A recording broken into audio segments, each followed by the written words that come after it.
وأول ما بدأ يتحرك شوية قال لنفسه سحر.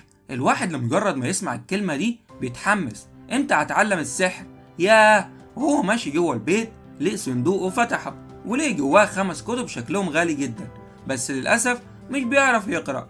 بعد سنة بيبدأ يتعلم القراءة لأن باولو كان بيقرأ له، بس محدش في البيت كان عارف إنه بيفهم.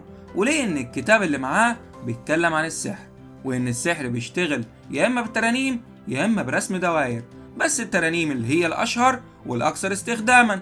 لكن في جملة خوفته، مخزون الطاقة السحرية ثابت من يوم الولادة. فقلق يمكن ما عنديش طاقة، وقرر يجرب بنفسه وقال تعويذة بصوت عالي، وفجأة خرجت كرة مية ووقعت على الأرض، ومسحها بسرعة وراح على الشباك وركز في دماغه.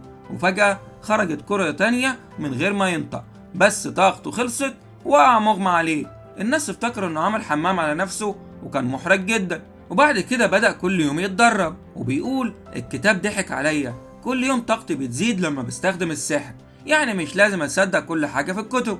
وبدأ يفكر، هل الترنيمة هي المفتاح؟ وليه طاقتي بتزيد؟ يمكن التمرين بيكبر مخزون الطاقة مع الوقت.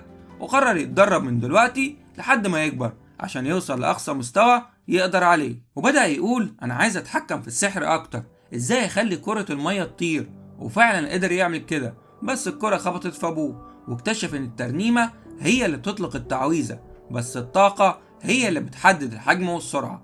وجرب يقول ترنيمة بصوت عالي، وظهرت كرة مية عملاقة كسرت الشباك، وأهله جريوا عليه، هو في وحش؟ أمه شافت كتاب السحر في إيده وسألته أنت قلت الترانيم اللي فيه بصوت عالي؟ قال لها آسف.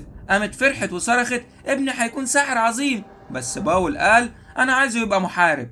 فتدخلت ليلى وقالت يتعلم سحر الصبح وفنون السيف بالليل.